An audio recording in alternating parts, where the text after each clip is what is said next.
నమస్తే.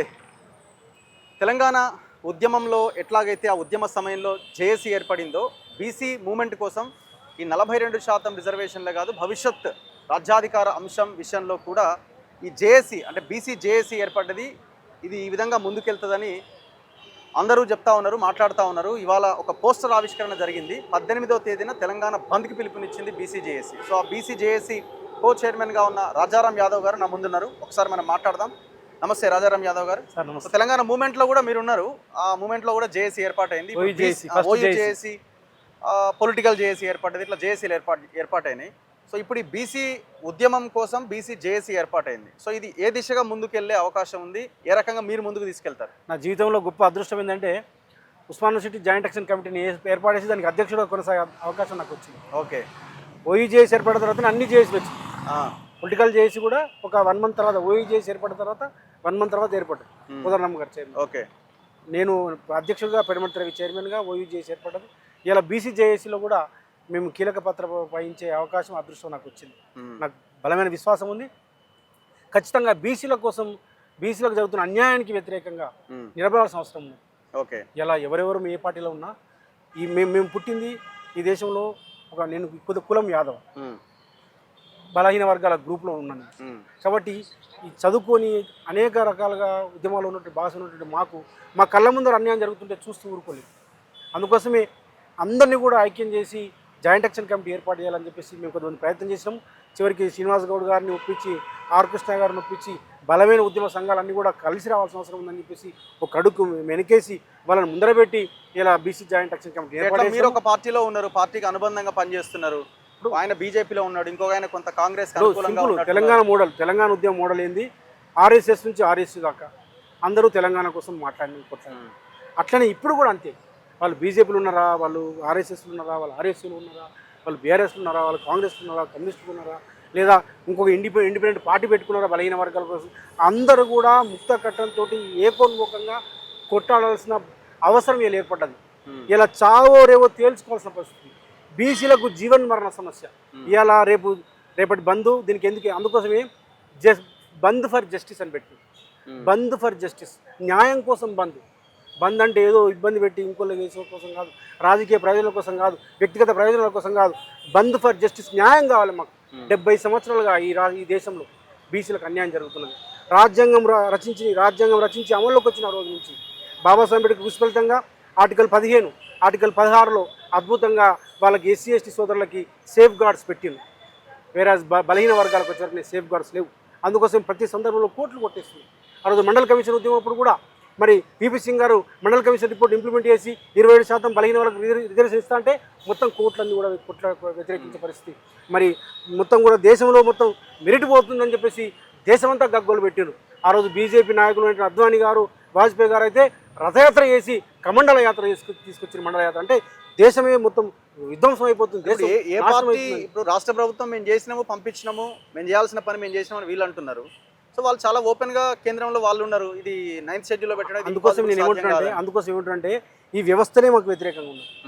ఈ రాజ్యాంగంలోనే మాకు సేఫ్ గార్డ్స్ లేవు. అందుకోసం ఒక సుదీర్ఘమైన పోరాటం చేయాల్సిన అవసరం ఉంది. ముఖ్యంగా ఇవాళ జాతీయ పార్టీ అయినటువంటి బీజేపీ, కాంగ్రెస్ పార్టీ ఇవాళ ఇక్కడ ఈ రాష్ట్రంలో అధికారంలో ఉన్నది. ఎవరు 42% రిజర్వేషన్ ఇస్తామని చెప్పిండ్రు? హామీ ఎవరు ఇచ్చిండ్రు? కాంగ్రెస్ పార్టీ ఇచ్చింది. సిద్ధరామయ్య గారిని తీసుకొచ్చి పిసిసి అధ్యక్షుడు హోదాలో రేవంత్ రెడ్డి గారు కామారెడ్డిలో 42% రిజర్వేషన్ ఇస్తాము, 1,00,000 కోట్ల బడ్జెట్ ఇస్తాము, ఎంబీసీలకు మంత్రిత్వ శాఖ ఇస్తాము, సామాజిక న్యాయం చేస్తామని చెప్పేసి రకరకాల వాగ్దానాలు ఇచ్చారు. ఇవాళ కానీ జరిగింది ఏంది? ఇలా తప్పుడు తడక, కాస్ట్ సెన్సెస్ తప్పుడు తడక జరిగింది. తర్వాత భూసాని కమిషన్ కూడా మనం కోర్టుకు మీరు కూడా సాక్ష్యం, మీరు కూడా కొట్లాడుతున్నారు. మేము ఇలా బయట వచ్చి కొట్లాడుతున్నాము, మీరు మీడియా పెట్టుకొని కొట్లాడుతున్నారు. బలహీన వర్గాల బిడ్డ కాబట్టి, మా ఆనుమత్యం కాబట్టి మీరు ఇలా కొట్లాడుతున్నారు. ఏమైంది? భూసాని కమిషను ఇలా మనం కొట్లాడి వేయించుకోవాల్సిన పరిస్థితి. ఇలా మొదలే గవర్నర్కి పంపకుండా బిల్లుని రాష్ట్రపతికి పంపింది. రాష్ట్రపతి దగ్గరికి పోయి రాష్ట్రపతికి పంపితే అక్కడ పెండింగ్. సహజంగానే గవర్నర్ పంపితే రాష్ట్రపతి ఏం చేస్తారు? అక్కడ పెండింగ్ ఉంది. ఇవాళ ఏమంటారు? మళ్ళీ ఆగమేఘాల మీద మనం జీవో తీసుకొచ్చాం 25, అంతకుముందు ఆర్డినెన్స్ తీసుకొచ్చాం, గవర్నర్ దగ్గర పెండింగ్ ఉంది. అంటే ఒక అనుభవ రాహిత్యమా, లేదా తొందరపడతనమా, లేదా కావాలని బలహీన వర్గాలకి నష్టం చేయాలని లీగల్ ఇష్యూలోకి నెట్టాలని చెప్పి ప్రయత్నం చేస్తారో తెలియదు. కానీ ఇలా మేము ఒకటే చెప్తున్నాము, ఇవాళ ముఖ్యమంత్రి గారు మీరు బాధ్యత తీసుకున్నారు కాబట్టి, ఆ రోజు పీసీ అధ్యక్షుడు హోదాలో మీరు చెప్పారు కాబట్టి మీరే బాధ్యత వహించాల్సిన అవసరం. మీరు ఆల్ పార్టీని తీసుకుపోండి ప్రధానమంత్రి గారి దగ్గరికి, ఆల్ పార్టీని తీసుకుపోండి మరి రాష్ట్రపతి గారి దగ్గరికి. మీరు మా వైపు నిలబడండి. అట్లాగే బీజేపీ కూడా మేము విజ్ఞప్తి చేస్తున్నాం. మీరు ముచ్చట్లు చెప్పడం కాదు, ఇలా మీరేదో వచ్చి ఇలా ఇవ్వాలని చెప్పడం కాదు. ఎవరు ఇలా ఈ దేశాన్ని పాలిస్తున్నారు? నరేంద్ర మోడీ గారు. నరేంద్ర మోడీ గారు ఎవరు? ఇలా హిందూ బీసీ 50% ఉన్నటువంటి బీసీలం హిందువులం కాదా? మరి మా బలహీన వర్గాలకు పుట్టినటువంటి బిడ్డగా మీరు ప్రధానమంత్రిగా ఉన్నారు. ఈ దేశంలో ప్రపంచంలో అత్యంత శక్తివంతుడుగా ఉన్నాడు. అత్యంత శక్తివంతుడుగా ఉన్నటువంటి ప్రధానమంత్రి గారు ఒక్క రాజ్యాంగ సవరణ, రగ్గారి నేను రాజకీయాలు కాదు మాట్లాడి, ఒక్క రాజ్యాంగ సవరణ చేస్తే ఆర్టికల్ 15లో క్లాస్ 7 చేర్చి ఆర్టికల్ 16 క్లాస్ 7 చేస్తే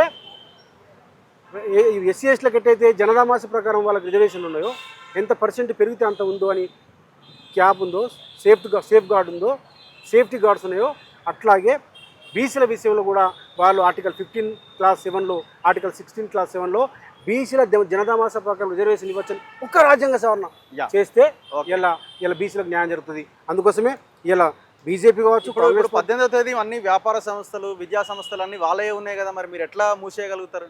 మేము వాళ్ళకి విజ్ఞప్తి చేస్తున్నాం, శాంతియుతంగా మాకు సహకరించండి. లేకపోతే కడుపులో కత్తులు పెట్టుకొని మేము బంధుకు సహకరించమంటే మేము అనేక పోరాటాలు చేసిన వాళ్ళం మనం. రగ్గారు మన తాత ముత్తాతలు ఏం చేశారు? దొడ్డి కొమ్మరే వారసులం మనం, చాకల ఇలమ వారసులం మనం, ఇలా సర్వై పాపన వారసులం మనం. ఇవాళ తెలంగాణ ఉద్యమంలో కూడా అనేక పోరాటాలు చేసి అరెస్టులు జైలుకు వెళ్ళినటువంటి బిడ్డలు ఇలా సజీవ సాక్ష్యంగా ఉన్నాం. 180 కేసులు, 6 నెలలు జైల్లో ఉన్నాం తెలంగాణ ఉద్యమంలో. మరి బలహీన వర్గాల కోసం కూడా ఇప్పటికి ఇంకేం ముసలి కాలే, ఇప్పటికి కూడా రాయేసే పరిస్థితి ఉంటుంది. మంచిగా వింటే మంచిగా చేస్తాం, లేకపోతే ఎట్లా చేయాలో కూడా తెలుసు మాకు. బంధుకు సహకరించాలి అందరూ. మేము విజ్ఞప్తి చేస్తున్నాం, డిమాండ్ కూడా చేస్తున్నాం అందరికీ. Anyway thank you very much. ఇది రాజారాం యాదవ్ గారితో ఇంటర్వ్యూ.